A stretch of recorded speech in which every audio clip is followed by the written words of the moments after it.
الرحمن الرحیم، میں حکیم محمد حسنین قادری راشدی حسنین دواخانہ ریلوے روڈ احمد پور شرقیہ سے آپ بھائیوں کی خدمت میں مخاطب ہوں۔ آج میں ایسے بزرگان دین کا تذکرہ آپ کے سامنے کروں گا جن کا حریت پسندانہ کردار تاریخ میں بے مثال ہے۔ وہ نہ تو انہوں نے سکھوں کو للکارا، انگریز حکومت کو للکارا اور ان کے کبھی اعلیٰ کار نہیں بنے اور ان کے خاتمے اور زوال کا سبب بنے ہیں۔ میں ان بزرگان دین کے بارے میں بتاؤں گا کہ جن کی خدمات قرآن اور خدمت جہاد کا طفیل پاکستان قیام میں آیا۔ میں سب سے پہلے آپ کو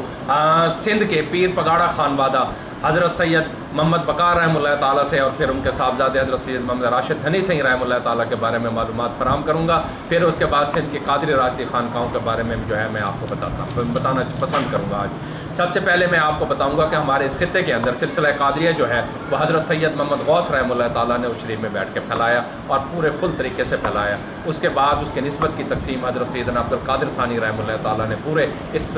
بر اعظم ایشیا کے اندر کی۔ انہی کے 10ویں سجادہ نشین حضرت سید حامد شمس الدین گیلانی رحمہ اللہ تعالیٰ کے زمانے میں اہل جھنگ والوں نے آپ سے درخواست کی کہ ہماری تربیت کے لیے جو ہے ایک بزرگ یہاں پر تعینات کیا جائے۔ تو حضرت سید حامد شمس الدین گیلانی رحمہ اللہ تعالیٰ جو 10ویں سجادہ نشین اس خانقاہ کے تھے، انہوں نے سن 1198 ہجری کے اندر سیدنا عبد القادر خامس گیلانی رحمہ اللہ تعالیٰ کو پیر کوٹ سدانہ کے اندر اپنی خانقاہ جھنگ کے اندر اپنی خانقاہ بنانے کا حکم دیا۔ پیر کوٹ سدانہ میں حضرت سیدنا عبد القادر خامس گیلانی رحمہ اللہ تعالیٰ نے دین کی وہ خدمت کی کہ آپ کا فیض جو ہے جنوبی اور شمالی پنجاب کے علاوہ پورے بر صغیر کے اندر، سندھ کے اندر، بلوچستان کے اندر اور ڈیرہ غازی خان ایریے کے اندر بہت پھیلا۔ آپ کی شہرت سن کر حضرت سید محمد بقار رحمہ اللہ تعالیٰ جو حضرت پیر پگاڑا رحمہ اللہ تعالیٰ خاندان کے جد امجد ہیں، جن کو ایک سلسلہ نقش بندیہ مجددیہ میں بھی سندھ سے اجازت تھی، مگر وہ سلسلہ قادریہ کی برکات و فیوز کے حاصل کرنے کے لیے پیر کوٹ سدانہ آئے اور حضرت سیدنا عبد القادر خامس گیلانی رحمہ اللہ تعالیٰ کی خدمت میں ان سے بیعت ہوئے۔ حضرت سیدنا عبد القادر خامس گیلانی رحمہ اللہ تعالیٰ نے آپ پر بے پناہ توجہ کی۔ ایک دفعہ آپ ان کے خانقاہ میں تھے تو حضرت سیدنا عبد القادر خامس گیلانی نے آپ کو حکم دیا کہ آپ جو ہے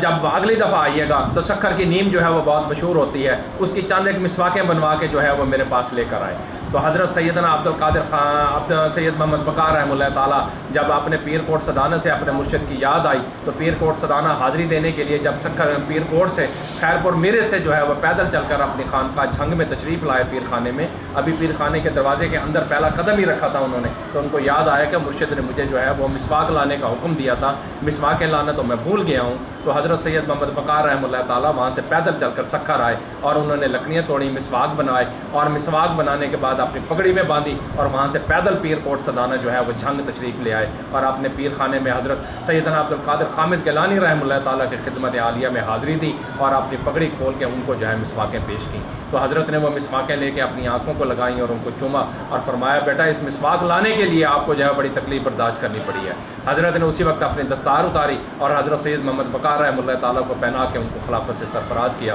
اور حکم دیا کہ بیٹا اب آپ پیر کوٹ چلے جائیں اور وہیں پر بیٹھ کے اللہ اللہ کریں اور دین کی خدمت کریں، اللہ تعالیٰ آپ کے اور آپ کی نسلوں سے بہت بڑا کام لے گا۔ تو حضرت سید محمد بقار رحمہ اللہ تعالیٰ نے پیر کوٹ خیرپور میرس تشریف لا کر اپنی خانقاہ قائم کیا اور ایک مدرسہ قائم کیا، اللہ اللہ کرنی شروع کر دی اور آپ کی نسلوں نے پھر دین کی ایسی خدمت کی جو تاریخ میں بے مثال کردار ادا کرتی ہے۔ آپ کے بیٹے تھے حضرت سید محمد راشد رحمہ اللہ تعالیٰ دھنی سنگھ، جب پیدا ہوئے تو مادرزاد ولی تھے، ختنہ بھی ہوا تھا اور آپ کو جو ہے ابھی رمضان شریف کا تیسرا مہینے، آپ کی پیدائش کے تیسرے مہینے رمضان شریف آ گیا تو آپ اپنی والدہ کا سحری کے وقت دودھ پیتے اور افطاری کے وقت دودھ پیتے، سارا دن والدہ آپ کو کوشش کرتی دودھ پلائیں مگر آپ دودھ پینے سے انکار کر دیتے تھے۔ حضرت سید محمد بقار رحمہ اللہ تعالیٰ کو ان کی والدہ نے شکایت کی کہ یہ دودھ نہیں پیا تو کمزور ہو جائے گا بچے کا، انہوں نے کہا نہیں یہ بچہ جو ہے یہ روزہ رکھتا ہے، اس کو آپ کچھ نہ کہا کریں، ان کو کچھ نہیں ہوگا، انشاءاللہ تعالیٰ یہ آپ کے ساتھ ساتھ اور ہمارے ساتھ ساتھ روزے رکھے گا۔ اگلے سال روزوں پہ اوپر کچھ اختلاف ہوا تو جماعت حضرت سید محمد بقار رحمہ اللہ تعالیٰ کی خدمت میں آئی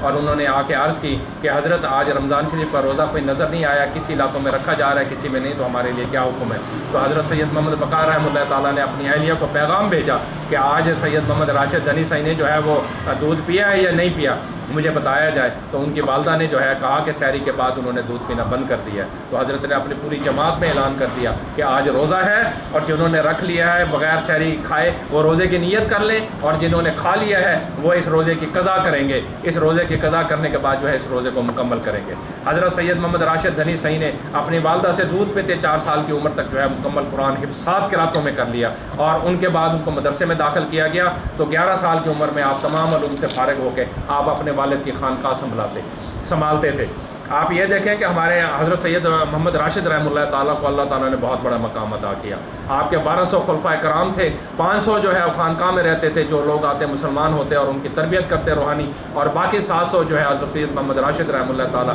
تبلیغی جماعتوں کا امیر بنا کے ان کو پورے بر صغیر میں پھیلاتے. آپ یہ دیکھیں کہ حضرت سید محمد راشد رحمہ اللہ تعالیٰ کا فیض جو ہے سندھ میں, بمبئی میں اور راجستھان میں, بیکانیر کی ریاستوں میں, افغانستان میں, اور یہاں سے پورا بنگلہ دیش اور جنوبی اور مشرقی پنجاب میں تمام فیض جو ہے وہ آپ کا اتنا پھیلا کہ آج بھی حضرت پیر پگاڑا رحمہ اللہ تعالیٰ, سید محمد راشد رندھنی سے رحمہ اللہ تعالیٰ کے خانقاہیں ہر خطے میں پائی جاتی ہیں. حضرت سید محمد راشد رحمہ اللہ تعالیٰ کے خانقاہ وفات کے بعد آپ کے 2 بیٹے تھے. ایک کا نام حضرت صبغت اللہ شاہ ثانی رحمہ اللہ تعالیٰ, حضرت صبغت اللہ شاہ راشدی رحمہ اللہ تعالیٰ تھا, اور دوسرے کا نام حضرت سید محمد یاسین رحمہ اللہ تعالیٰ یاسین رحمہ اللہ تعالیٰ ان کا نام تھا. تو حضرت صبغت اللہ شاہ ثانی رحمہ اللہ تعالیٰ کو پگ پہنا کر اپنے ابا کی مسند پر بٹھایا گیا, اور ان کو پیر پگ والے کی نام سے کی وجہ سے پیر پگاڑا کے نام سے دنیا جانتی ہے. اور دوسرے بیٹے حضرت سید محمد یاسین رحمہ اللہ تعالیٰ کو جو ہے وہ جماعت کا علم عطا کیا گیا. تمام مدارس اور تمام جہادی تنظیمیں جو تھیں وہ ان کے ساتھ شامل ہو گئی تھیں. انہوں نے نواب شاہ کے اندر اپنی خانقاہ پیر جھنڈا کے نام سے قائم کی, اور آج تک جو ہے وہ اپنا فیض پھیلا رہی ہے. حضرت صبغت اللہ شاہ ثانی رحمہ اللہ تعالیٰ کے دور میں سکھوں نے دہلی پہ قبضہ تو ویسے کر رکھا تھا, لاہور پہ کر لیا, انہوں نے ملتان فتح کر لیا. ملتان فتح کرنے کے بعد وہ سکر فتح کر کے شکارپور فتح کر لیا, اور شکارپور کے ساتھ ان کا اگلا ارادہ جو تھا وہ سندھ کو فتح کرنے کا تھا, اور اس کے بعد دہلی پہ قبضہ کر کے پورے بر صغیر پاک و ہند پہ سکھوں نے حکومت قائم کر لینی تھی. تو حضرت شاہ اسماعیل شہید اور سید احمد شہید رحمہ اللہ تعالیٰ نے اس حضرت شاہ ولی اللہ دہلوی رحمہ اللہ تعالیٰ کے خانوادے نے سکھوں کے خلاف جو ہے وہ جہاد علم. تو نواب بہاولپور نے کہا کہ مجھ سے بڑی ریاست ملتان تھی, وہ انہوں نے فتح کر لی ہے, اور دریائے ستلج کے کنارے پر وہ خیمہ زن ہے. اگر میں ان سے زیادہ چھیڑ خانی کروں گا تو وہ میری ریاست پہ قبضہ کر لیں گے. اگر میں ان کے ساتھ لڑنے کی استطاعت بھی رکھتا ہوں, میں ڈراور چلا جاؤں گا, اور چولستان کے اندر جو ہے وہ سکھوں کو لڑنے کی جو ہے وہ اتنی صلاحیت نہیں ہے, میں ان کا مقابلہ کر لوں گا. اس کے بعد جو ہے نواب بہاولپور نے مجاہدین کی جماعت کو اسلحہ اور بھیڑوں کے ذریعے اور کھانے پینے کی چیزوں کے ذریعے امداد کی. تو وہاں سے مجاہدین کی جماعت جو ہے وہ حضرت صبغت اللہ شاہ راشدی رحمہ اللہ تعالیٰ کی خدمت میں سندھ تشریف لیا خیرپور میں, اور ان سے کہا کہ حضرت شکارپور پر قبضہ ہو چکا ہے, سکر پر بھی قبضہ ہو چکا ہے, اور یہ کراچی پہ بھی قبضہ کر لیں گے, اور اس کے بعد جو ہے یہ پھر دہلی پہ قبضہ کر لیں گے. تو ان کے ظلم سے قوم کو بچانے کے لیے ہمیں اور آپ کو جہاد کی ضرورت ہے, تو ہم جو ہے جہاد کیوں نہ کریں. تو حضرت سید محمد صبغت اللہ شاہ ثانی راشدی رحمہ اللہ تعالیٰ نے فرمایا کہ میری جماعت میں جو ہے مجاہدانہ تربیت نہیں ہے, تو باقی ہم آپ کی امداد کرنے کو تیار ہیں, مجھے بتائیں کیسے کریں. تو حضرت سید احمد شہید اور شاہ اسماعیل شہید رحمہ اللہ تعالیٰ نے فرمایا کہ آپ 1 مہینہ ہمیں دے دیں, ہم آپ کی جماعت کی تربیت کر دیتے ہیں مجاہدانہ طور پہ. تو حضرت سید احمد شہید اور شاہ اسماعیل شہید نے حضرت کے مریدین میں سے کچھ لوگوں کو, ہزاروں لوگوں کو چنا اور ان کی تربیت کی, اور 1 مہینے کے بعد حضرت سید صبغت اللہ شاہ راشدی رحمہ اللہ تعالیٰ کی خدمت میں درخواست پیش کی کہ حضرت مجاہدین کی جماعت تیار ہے, آپ ان کا معائنہ کرنا چاہیں تو کر لیں. تو حضرت صبغت اللہ شاہ راشدی رحمہ اللہ تعالیٰ کو کشتی میں بٹھایا گیا, حضرت شاہ اسماعیل شہید اور سید احمد شہید ان کے ساتھ بیٹھے, اور مجاہدین کے جو تھے وہ 5000 کے تقریباً لوگ زیادہ تھے. تو وہ لوگ جو ہے دریا سندھ کی کشتی میں بیٹھ کے سیر کرنے کے لیے سیر کرنے چلتے ہیں. جب درمیان میں گہرائی میں, کیونکہ یہ 5-6 کلومیٹر لمبا جو ہے وہ دریائے سندھ کا پیٹا ہوتا تھا, تو کشتیاں جب درمیان میں پہنچیں تو حضرت شاہ اسماعیل شہید اور سید احمد شہید نے حضرت پیر پگاڑا رحمہ اللہ تعالیٰ کے ہاتھ سے رومال لے کے سمندر کے دریا کے اندر, دریائے سندھ کے اندر پھینک دیا, اور پوری جماعت سے فرمایا کہ حضرت فرماتے میرا کو رومال ڈھونڈ کے لائیں. یہ سننا ہی تھا کہ تمام جماعت نے کشتیوں سے چھلانگیں لگا دیں, اور دریائے سندھ کے تیز پانی کے اندر جو ہے وہ کشتی وہ تیراکی کرتے ہوئے حضرت کو رومال ڈھونڈ کے حضرت کو لا دیا. تو حضرت بڑے حیران ہوئے. اس کے بعد حضرت سید صبغت اللہ شاہ راشدی رحمہ اللہ تعالیٰ نے حضرت شاہ اسماعیل شہید اور سید احمد شہید کو فرمایا کہ آپ کو جہاد شروع کرنا چاہیے, مگر کون سے طریقے سے کرنا چاہیے یہ میں حضور علیہ الصلوۃ والسلام سے رات میں ان سے پوچھوں گا, اور پھر میں آپ کو بتاؤں گا. تو حضرت صبغت اللہ شاہ راشدی رحمہ اللہ تعالیٰ نے صبح شاہ اسماعیل شہید اور سید احمد شہید کو بلایا, فرمایا کہ آپ اپنے بیوی بچے جو ہیں وہ میرے گھر چھوڑ جائیں، مجاہدین کی جماعت کو یہاں سے لے کر آپ جو ہے کوئٹہ جائیں، کوئٹہ سے قندھار جائیں، اور قندھار سے جا کر غزنی جائیں، اور غزنی اور کابل سے جو ہے پشاور پہ حملہ کریں، کیونکہ سلطان محمود غزنوی رحمہ اللہ تعالیٰ نے جب ہندوستان پہ 17 حملے کیے تھے تو ان کو کامیابی نہیں ہوئی تھی، وہ اسی روٹ سے جو ہے کابل سے جا کے انہوں نے پشاور پہ حملہ کیا تھا تو ان کو کامیابی ہوئی تھی۔ تو حضور علیہ الصلوۃ والسلام کا حکم بھی یہی ہے، آپ اسی راستے سے جائیں، جا کے جہاد کریں۔ تو اسی راستے سے حضرت شاہ اسماعیل شہید اور سید احمد شہید رحمہ اللہ تعالیٰ اور مجاہدین کی جماعت جو ہے وہ پیر کوٹ سے کوئٹہ گئیں، کوئٹہ سے قندھار گئیں، قندھار سے کوئٹہ سے وہ غزنی گئیں، قندھار گئیں، اور پھر قندھار سے کابل پہ جا کے انہوں نے پشاور پہ حملہ کیا، اور یہاں پر حضرت سید محمد راشد رحمہ اللہ تعالیٰ نے تلوار اٹھائی اور سکھوں کو جو ہے شکارپور سے اور سکر سے نکال کر کشمور سے ریاست بہاولپور ملتان کی طرف دھکیل دیا۔ تو ادھر سے جو ہے شاہ اسماعیل شہید اور سید احمد شہید رحمہ اللہ تعالیٰ نے پشاور پہ حملہ کیا، اور جس سے جو ہے کشمیر پہ حملہ کیا، جس سے حضرات کو فتح تو نہیں مگر اتنی فتویٰ ضرور ہو گئی کہ سکھوں کی کمر ٹوٹ گئی اور ان کی فوجیں جو ہیں وہ تتر بتر ہو گئی، اور ان کے لڑنے کی صلاحیت جو ہے وہ ایسی ناکام ہوئی کہ پھر انگریزوں نے ملتان پر بھی قبضہ کر لیا، اور ان کو جو ہے لاہور پہ بھی سکھوں نے قبضہ کر، وہ سکھوں کا قبضہ جو ہے وہ ختم ہو گیا، اور سکھوں کا نام و نشان جو ہے حکومتی سطح پر برِ صغیر پاک و ہند میں جو ہے وہ ختم ہو گیا۔ یہ ہمارے ان حضرات کی کوشش تھی۔ حضرت صبغت اللہ شاہ راشدی رحمہ اللہ تعالیٰ کے وصال کے بعد یہی جماعت جو ہے حریت پسندانہ کردار ان کے حضرت شاہ حسن ثانی رحمہ اللہ تعالیٰ جو سوئی شریف کے سجادہ نشین تھے، انہوں نے یہ کردار ادا کیا۔ آپ نے بلوچستان کے اندر خصوصاً بلوچ قوم کو جو ہے عقیدہ توحید سکھانے کے لیے وہاں پر بے شمار سفر کیے۔ اکثر سفر کے دوران آپ کو پتہ چلتا کہ یہاں پر ایک درخت کے نیچے جو ہے وہ ایک مشہور ایک درخت تھا، وہاں پر پورے بلوچستان سے لوگ آتے تھے اور وہ آ کر جو ہے وہ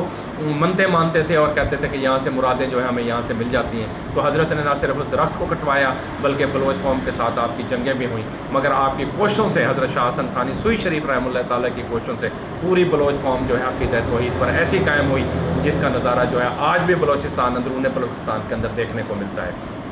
حضرت شاہ حسن ثانی سوئی شریف رحمہ اللہ تعالیٰ کے ایک اور خلیفہ جو ہیں وہ حضرت حافظ محمد صدیق صاحب بھرچونڈی شریف رحمہ اللہ تعالیٰ نے اس خطے کے اندر دین کی وہ خدمت کی جس کی مثال نہیں ملتی۔ آپ نے ہزاروں لوگوں کو مسلمان کیا اور آپ کی دعوت تبلیغ سے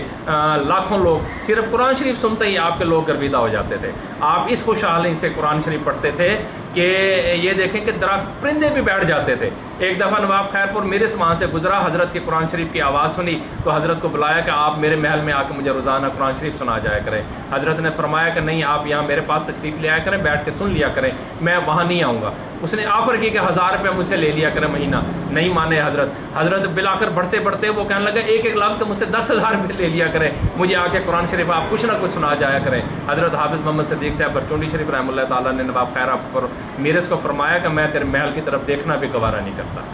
حضرت جہادی طبیعت کے تھے، حضرت جو ہے ان کا فیض جو ہے پورے اس خطے میں پھیلا۔ آپ یہ دیکھیں کہ علی پور سے آگے ایک مسجد ہے، مسجد زینب، جس کو لوگ دیکھنے کے لیے جاتے ہیں، تو یہاں کے حضرت جندوٹا شاہ صاحب بخاری رحمہ اللہ تعالیٰ حضرت حافظ محمد صدیق بھرچونڈی شریف رحمہ اللہ تعالیٰ سے بیعت تھے۔ ایک دفعہ حضرت حافظ صاحب یہاں پر تشریف لائے تو ایک نوجوان 7 سال کے نوجوان حضرت مولانا عبید اللہ سندھی رحمہ اللہ تعالیٰ کو دیکھا، ان کے ماتھے پہ ولایت اور لیڈری کا چمکتا ہوا ماتھا دیکھا تو حضرت نے پوچھا کہ یہ بچہ کون ہے؟ انہوں نے کہا یہ پتہ نہیں، کہیں سے رلتا پھرتا یہاں پر آ گیا ہے، گھر چھوڑ کر آیا، گھر کا پتہ بھی نہیں بتاتا۔ تو حضرت نے فرمایا کہ یہ آج سے میرا بیٹا ہے۔ اس کو لے کر حضرت حافظ محمد صدیق صاحب بھرچونڈی شریف اپنی خانقاہ میں لے گئے اور وہاں پر جو ہے ان کی تربیت کی۔ اسی طرح سے ٹبی قرائی میں حضرت ایک دفعہ تشریف لائے، وہاں پر حضرت مولانا خلیفہ غلام محمد صاحب دین پوری رحمہ اللہ تعالیٰ کو جو 10-11 سال کے بچے تھے ان کو دیکھا تو حضرت حافظ محمد صدیق صاحب بھرچونڈی شریف رحمہ اللہ تعالیٰ ان کو اپنا بیٹا بنا کر اپنی خانقاہ کے اندر لے کر آئے اور آ کر ان کی تربیت کی۔ ان کو حضرت مولانا عبید اللہ سندھی رحمہ اللہ تعالیٰ کو تو مدرسے میں داخل کرا دیا،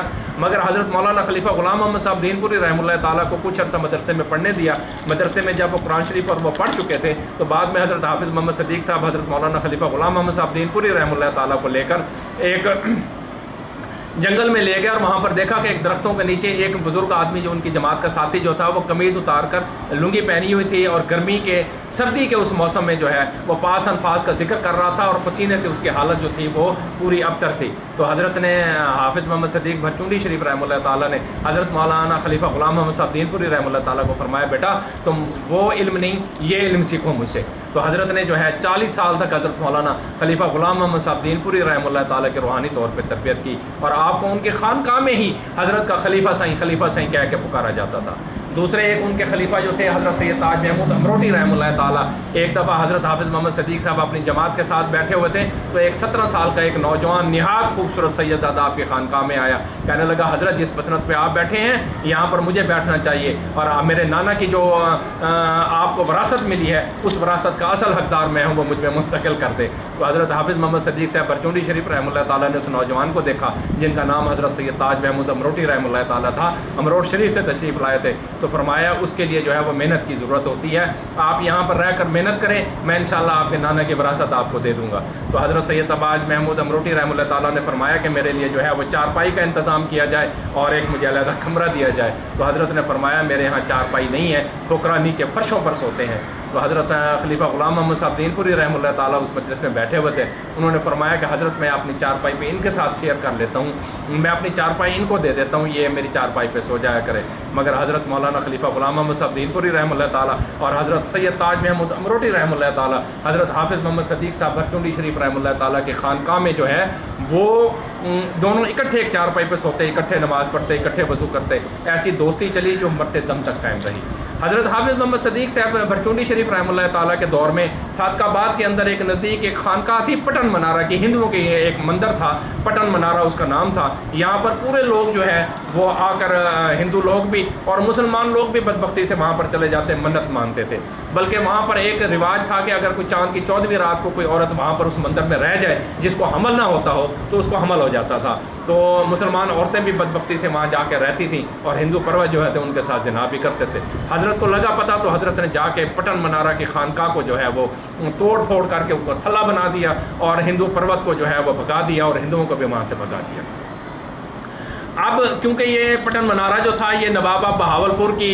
ریاست بہاولپور میں تھا تو انہوں نے ہندوؤں نے جو ہے وہ آ کر اپنا ایک ہندو وزیر ہوتا تھا نواب صاحب کا گھسائی نام تھا، اس کو آ کے شکایت کی کہ حضرت حافظ محمد صدیق صاحب نے جو ہے ہمارا مندر توڑ دیا ہے اور ہمیں جو ہے وہاں سے بھگا دیا ہے، آپ کی خانقاہ میں تو غیر مسلموں کو برابر کے حقوق حاصل ہیں تو یہ ہمارے ساتھ اتنا ظلم کیوں نہیں ہوا. تو گھسائی نے نواب صاحب سے شکایت کی. نواب صاحب نے کہا کہ انسپیکٹر اور چند پولیس والے بھیج دیں جا کے حضرت حافظ صاحب کو جو ہے گرفتار کر کے لے آئے. تو ایک انسپیکٹر اور پولیس والا جو ہے جب پٹن منارہ کے